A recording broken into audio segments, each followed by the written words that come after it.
The problem, as I see it with today's left, is that though its members and avatars still see themselves as on the side representing the oppressed or the downtrodden, they have developed an aversion to the idea of the common good in the name of that representation.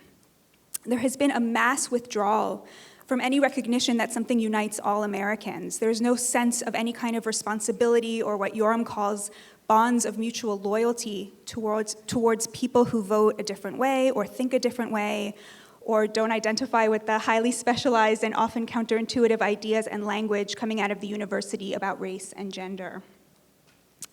Of course, both sides have this problem today. Both left and right have sacrificed an attachment to the common good to wage culture wars, a moral panic about race on one side and owning the libs on the other side.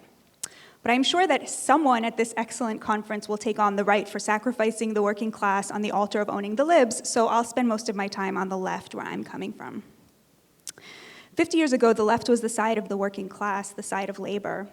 The Democrats were the party of the people. Today, they are the party cheering on the mass firing of working class Americans, many of them working class people of color, for refusing a vaccine.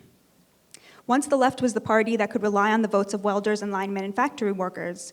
Today, it's the party demanding those people pay off $50,000 of the student loans of dentists and accountants and lawyers. Once the left was on the side of limiting immigration to protect working class jobs and establish a wage floor. Today, they are the side that calls you racist if you don't support open borders.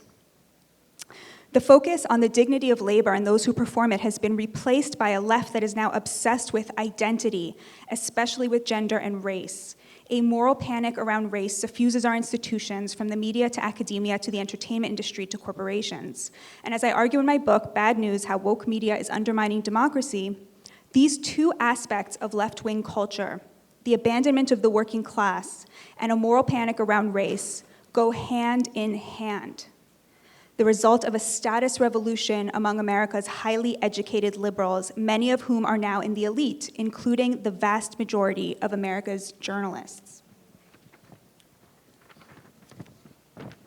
It was not always so. American journalism was born in the 19th century of a populist revolution in the form of the penny press, which was explicitly produced by and for the laboring classes. These papers were unignorable because of the hundreds of thousands of Americans who purchased them every day. After all, catering to the lower classes has the benefit of there being so many of them. And even up through the middle of the last century, journalism remained a blue-collar job, one in which a journalist was as likely to not have a college degree as he or she was to have one. This is no longer the case. Throughout the 20th century, journalism went from being a blue-collar trade to a highly educated caste. If a 1937 study found that less than half of journalists were college-educated and many hadn't even finished high school, by 2015, 92% of American journalists had a college degree, a number that's certainly even higher today. And college itself is no longer enough. To become a journalist today in a rapidly constricting industry, you have to go to the best colleges and take multiple unpaid internships in the most American cities, where the vast majority of journalists will remain. But journalists today are not just highly educated and much more liberal than the country at large on issues of identity. Like other highly educated liberals, they have become increasingly affluent. As the local newspaper industry collapsed in the face of the internet, it squeezed those who made it to the top 10% while dropping everyone else out. The fact that the starting salary of a digital media job is so low is not proof of the industry's egalitarianism, but of its exclusivity. Who but the scions of the wealthy can afford to live in New York City or Washington, D.C. on $35,000 a year? It's not just journalists, of course. America's 21st century economy has been a boom for the highly educated and those who thrive in a knowledge economy, even as it has sentenced working class Americans to downward mobility and stagnant wages. America's liberal and left-wing elite has become what the French economist Thomas Piketty calls a Brahmin left, after the highest class in Hindu society, the priests, who are known as Brahmins. And it is members of this elite who create the news and set policy for everybody else. You know you're dealing with Brahmin leftism instead of labor leftism when you hear about a topic that takes up a lot of time on our airwaves and gets a lot of play from the squad, but demands no real sacrifice from highly educated, affluent elites. The opposite, it furthers their economic goals at the expense of the working class of all races. So, for example, diversity, equity, and inclusion seminars, open borders, banning fracking, defunding the police, or forgiving $50,000 in student loans.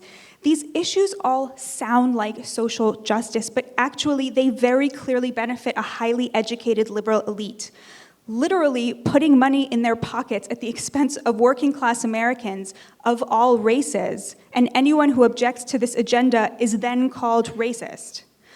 While many in this class think they are defending minorities, the shift in priorities from labor to wokeness is also indisputably defending progressives' own bank accounts, their preference for dining out at a reasonable price, their $15 bottles of wine, their cheap domestic help.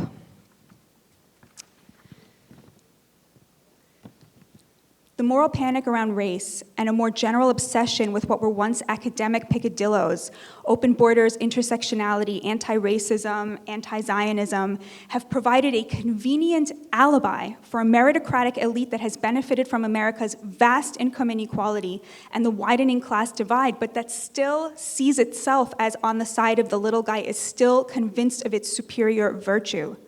We have an enormous and growing class chasm in our nation that it would threaten many tastemakers and lefty influencers and pundits and publishers to talk about, so we talk about race instead. We talk about intersectionality, the morally repugnant view that somehow the struggles faced by transgender billionaires, such that they are intertwined with the moral emergencies of Baltimore's inner city children whose life expectancy is that of the Congo, who have an average GPA of 1.0. Instead of talking about reparations to Black Americans, which we owe and we never paid, we pay reparations to immigrants who came here voluntarily.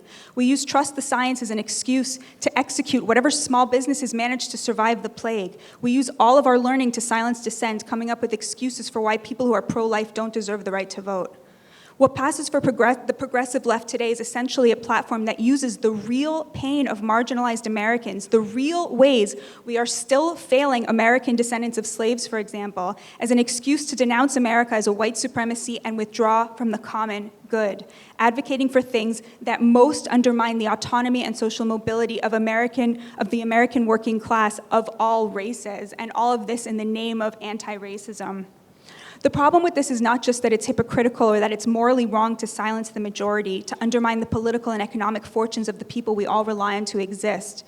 It's that it fundamentally undermines democracy and the stability of the body politic to have power concentrated among so few. But I can't come here and only complain about the left. The right has also been complicit in the downward mobility of working class Americans, with a lock on a working class audience abandoned by the liberal media since at least the 1970s. Conservative media has satisfied itself by covering trumped-up culture wars instead of agitating for economic mobility and stability for a downwardly mobile middle and working class, using conservative values to unite rich and poor, in other words, to abandon the poor. And now it seems to me that the right has learned the wrong lesson from the Trump era.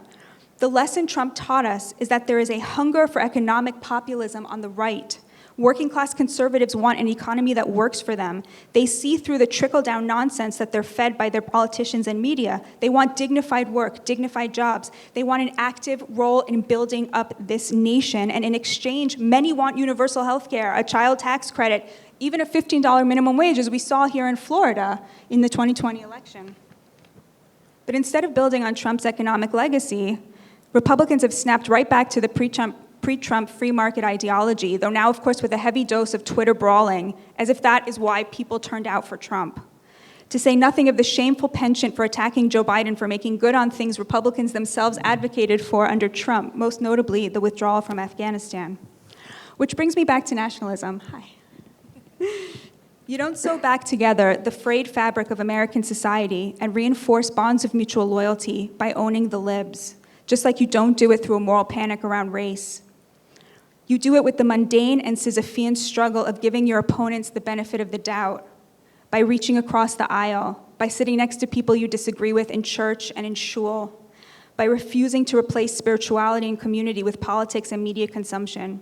You do it by choosing at every moment to be a uniter, not a divider, by choosing to feel responsible for the people who have lost out where you have won, by feeling humility in the face of that disparity and doing whatever is in your power to ameliorate it and redistribute power to the people, to the least among us as much as the most.